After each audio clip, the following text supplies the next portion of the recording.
Those stories that will stay with you long after the screen goes dark. And if you believe in justice, dignity, and the kind of truth that only comes out when ordinary people are pushed too far, hit subscribe before you even take another breath, because stories like this are why this channel exists, and because what happened inside that small-town American bank on a quiet Tuesday morning would change lives in ways no one, especially the police, could have imagined when 78-year-old Bernice Carter, a soft-spoken elderly black woman with silver hair neatly pinned under a faded blue scarf, walked into the Franklin Federal Bank clutching a worn leather purse and a stack of carefully folded documents, unaware that a chain of events had already begun moving toward her like a slow, merciless tide. Because Bernice wasn't there to cause trouble. She never was. She had spent her entire life avoiding it, surviving it, enduring it, raising children and grandchildren through decades of being overlooked and underestimated. And all she wanted that morning was to cash a check.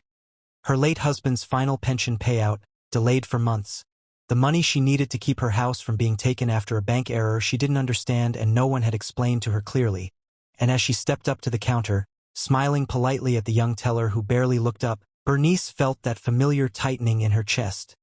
The one that came from knowing she would have to explain herself again, slowly, carefully, hoping not to sound confused, hoping not to be dismissed. And she slid the check and her ID across the counter with hands that trembled not from fear but from age. While two men in leather vests sat silently in the waiting area near the windows, their motorcycles parked outside like steel beasts resting in the sun, Hell's Angels insignia visible but ignored by most of the staff who had grown used to them stopping by town for coffee or banking while passing through, men who said little but saw everything. And as the teller frowned at the computer screen and called over a manager, Bernice felt the air change, felt eyes on her, felt the room subtly lean away, and when the manager, a stiff man with clipped words,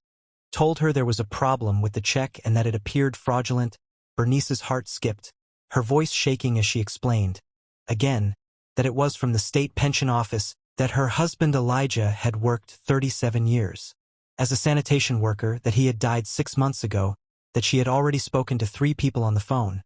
But the manager's expression hardened, his tone sharpening, and when Bernice asked if she could sit down because she was feeling lightheaded, he instead stepped back and quietly told the teller to call security. A decision that would ripple far beyond that counter, because within minutes 2 police officers arrived, young, tense, already primed by the word fraud. And they spoke to Bernice not as a grandmother, not as a widow, but as a suspect, their questions fast and impatient, their hands resting near their belts, and when Bernice reached into her purse to pull out more paperwork, one officer barked at her to stop moving.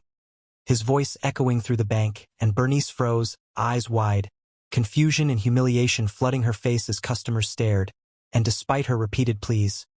"Please, I don't understand, I'm just trying to pay my mortgage," the officers decided. She was being uncooperative, and when they tried to take the purse from her hands, Bernice clutched it instinctively, not to resist but because inside were the last photographs of her husband. And that tiny moment of human reflex was all it took for the situation to explode, because suddenly she was being handcuffed, her frail arms pulled behind her back as she cried out in pain,